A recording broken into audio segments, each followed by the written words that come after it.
phải miêu là giảm ná hiu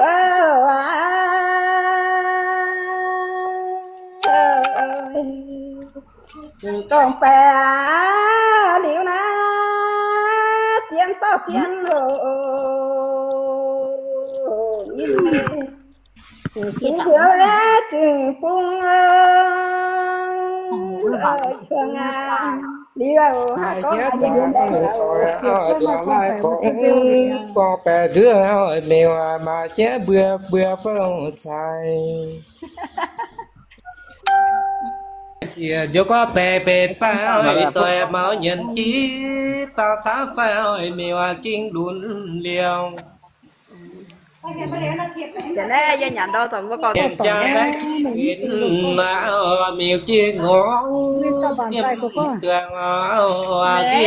em trai nhiều này trường giang em chưa rồi hát cái giảm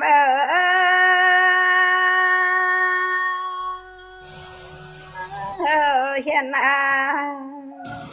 như với cũng hiện ta chọn tao khi bé bé phương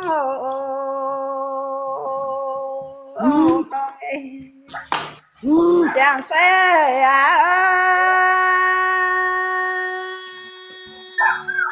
phi ơi giờ thiên à giờ na bên đâu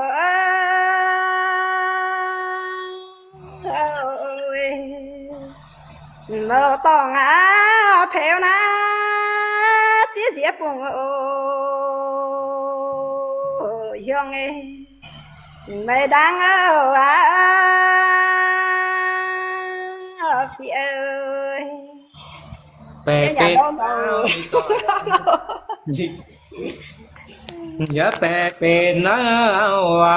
bái nọ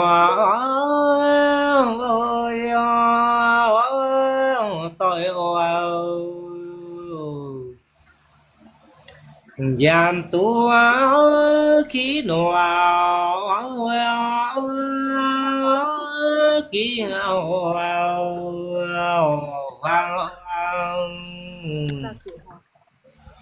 nhớ tao ngõ kia đi nọ tông ơi bây giờ mấy chạo nhầm thấy mấy chạo nhầm đâu tôi nhớ đâu khi mà còn ở đâu hiểu kể khi đó tôi nhà lên nhà cô nhà tao lên là con cũng bêu thầu cô nhà tôi là ý giá nhau mưa phám sao hóa điều tài phố sẽ trói đường lại tao phê ơi tao chưa bảo phê dễ ta con gì dạng hay con ấy thua về bên đường tài kinh đồ giảm bài hai nhớ tu phăng phường ơi đang tự tổ các cái tao là đang tập tổ pha mà chỉ nhớ nhau phường gió phủ nỉ chiếc đồ á vinh đồ á hết nó vui à chẳng tao mua tòa nhà nhớ phủ nỉ chiếc nọ đồ ăn nó tao yêu ơi ôi giang hoàng nhớ về xuôi ôi ôi ôi than ơi quá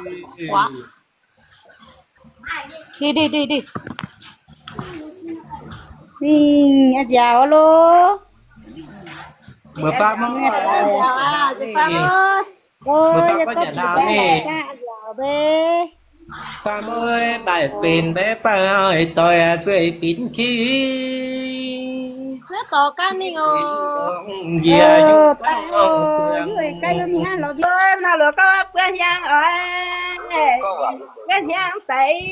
phải quyết tiền lai mì mường lai nó có nhận lai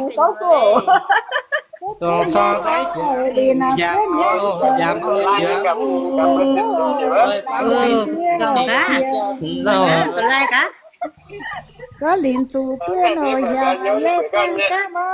chiều chiều về Quyền chấm cửa là chế nhé, chén chế là cái này Dạ. mà em ấy à cửa nhà hay xính hay cửa này ba tăng chiêm ba tăng chiêm đứa mưa tỏi nhiễm đồ bách trường siêu già trường suối yếm mà trường suối yếm mồ gai nhà nhiều chẳng tàu tăng đứa làm bà nhận tuần làm gì tăng như bữa nhà lùng sẽ là từ biểu ha có phong ta dung ta bán như bữa lùng từ biểu nhé đi chẳng lớn tiền là phải con gì có đứa dám tao bán được hai tao làm bà lấy nào bán hả